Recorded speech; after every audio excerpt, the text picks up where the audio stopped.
Karena apa? Di surga tuh nggak ada orang merangut-rangut.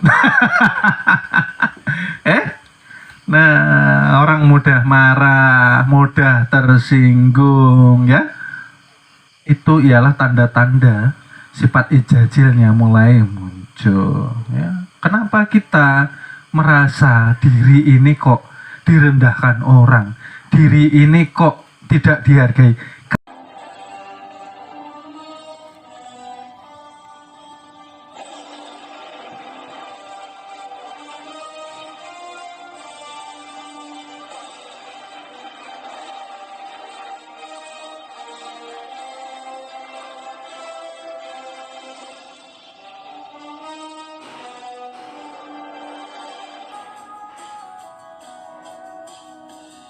Sebelum kita mulai, saya terangkan dahulu yang ada di ujung. Penerangan untuk murid. Diberi kotak karena selain murid tidak mendapatkan penerangan.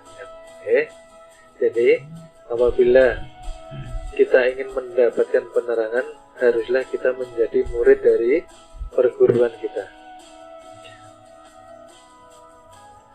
Dan di sini ada perguruan ilmu ma'rifatullah. Bahwa perguruan itu adalah tempat untuk berguru, ilmu adalah pemahaman, ma'rifatullah adalah pengenalan diri, dan nantinya akan mengenal Allah Ta'ala. Paham ya? Jadi perguruan kita mengajarkan ilmu kenal diri dan nantinya mengenal Allah Ta'ala. Di perguruan yang ditekankan hiduplah bersamalah dengan yang punya surga cukup. Ya, karena tempat kita nanti di mana? Di surga. Karena surga itu bukan karena amalan manusia. Kenapa sih dikatakan seperti itu? Ya karena manusia hakikatnya tidak bisa beramal kalau. Betul kah? Jalan nih kayak apa saya nih, hidup nih dicintai Tuhan seperti apa ya? Kayak apa ya saya ini loh? Ayo toh tafakur. Nanti pulang setelah pelajaran ini coba masing-masing murid tuh tafakur. Kira-kira selama ini hidup saya sudah dicintai Tuhan atau belum ya? Perbuatan saya ini kira-kira diridhoi Tuhan atau belum ya kira-kira? Caranya bagaimana guru? Supaya kita tahu diridhoi dan dicintai Tuhan itu seperti apa? Ayo dibuka lagi Al-Qurannya. Al-Quran tuh jangan hanya dibaca, dikoreksi. Perintah Tuhan tuh yang 100 diajarkan di perguruan itu kan yang dicintai Tuhan tuh. Itu ada yang dilanggar kan enggak?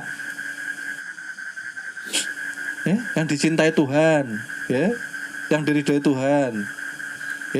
Pada intinya kan kita enggak boleh maksiat. Kalau maksiat enggak boleh, kufur nikmat enggak boleh, enggak bersyukur enggak boleh, mengakui diri sendiri enggak boleh. Iya kah? Maka Islam artinya suci. Islam artinya selamat. Islam artinya berserah diri. Ayo kembali lagi dikupas. Nah kalau kita mengaku Islam belum berserah diri, maka ini milik Tuhan. Seperti apa kita dikatakan mau selamat? Ya. Ini milik Tuhan nih. Masih aja kita akui. Kalau mengacak, rambutku, Masya Allah. Mataku, buluku, ya Allah.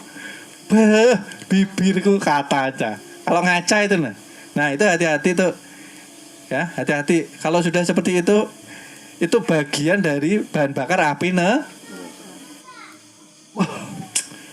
Masya Allah, wajahku.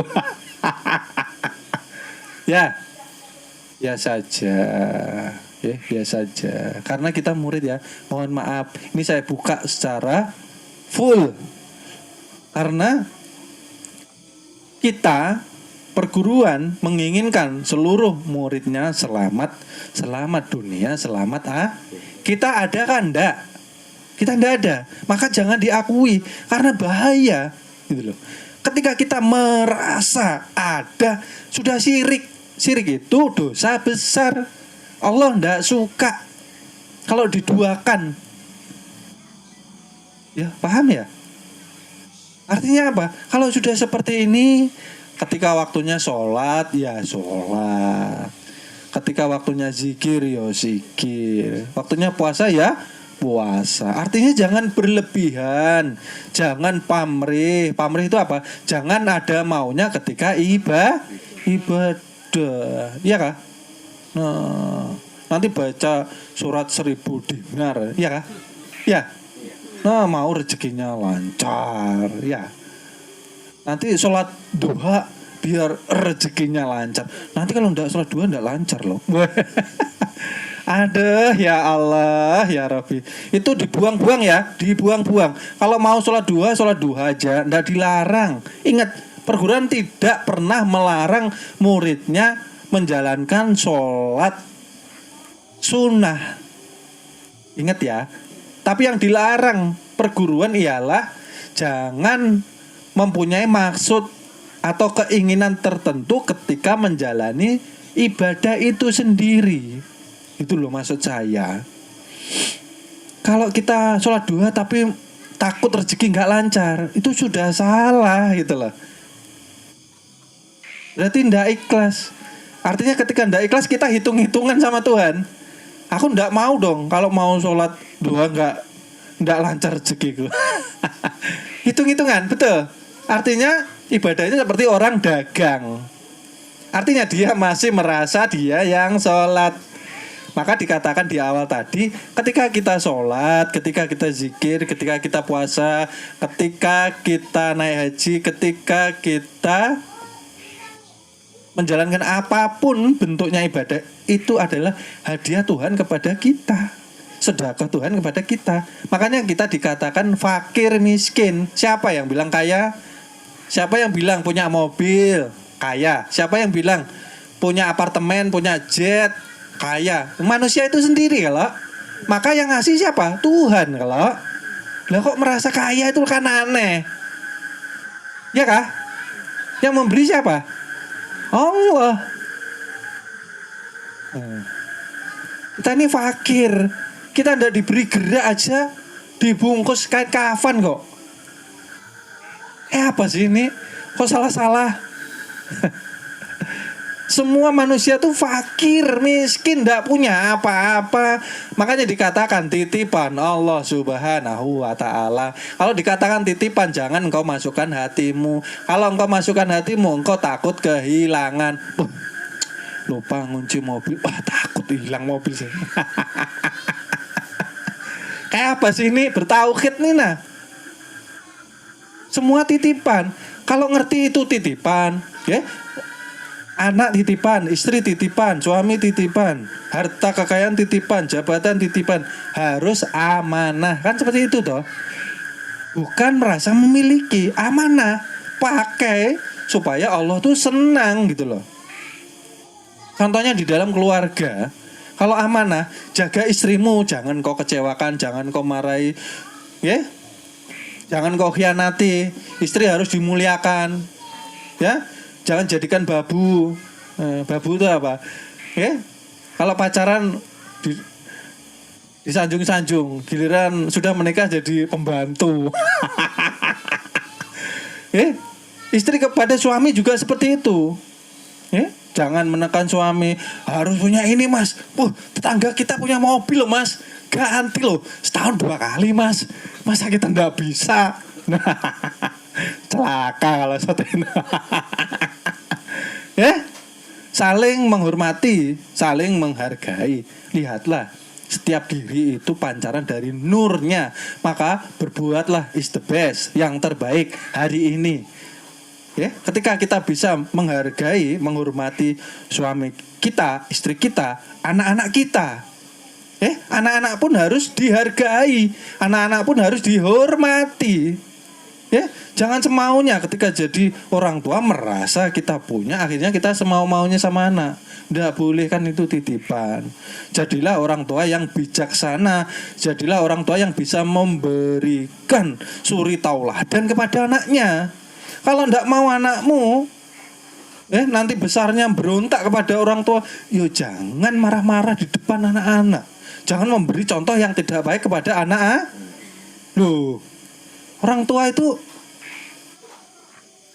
yang pertama dicontoh anak loh di dalam keluarga. Kalau orang tuanya nggak benar, anaknya nggak karu-karuan. Gitu loh. Maka praktekkan ilmu perguruan minimal awal di dalam keluar. Ayo tunjukkan, gitu loh. Jadi orang tua itu nggak mudah. Bicara pun harus dijaga. Jangan mentang-mentang di rumah merasa ini rumahku, harus mengikuti aturanku. Wis sakarepmu dhewe. Itu namanya sombong, ya kah? Dikatakan semua titipan kok aku terus ini. Aduh, kurang ngopi nih. Ya, itu loh. Makanya murid, ayo ikuti Al-Quran, ikuti sunnah-sunnah yang sudah dicontohkan junjungan Nabi besar kita, Nabi Muhammad SAW. Jadilah manusia yang terbaik, tampilkan yang terbaik, ya, sehingga kita bernilai, sehingga kita bermanfaat. Bicara diatur sama istrinya, sama anaknya. Jangan kita mencontohkan yang tidak baik. Itu generasi kita, itu titipan, ya. Artinya kalau kita semau-maunya, artinya kita tidak amanah juga, gitu loh. Artinya kalau kita tidak amanah, itu alamat kita tidak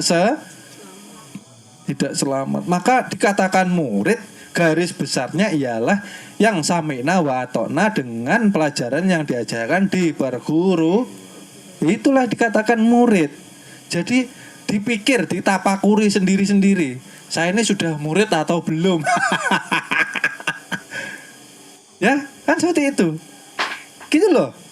Loh, kita mengajarkan ini tulus loh, ikhlas loh, tanpa pamrih.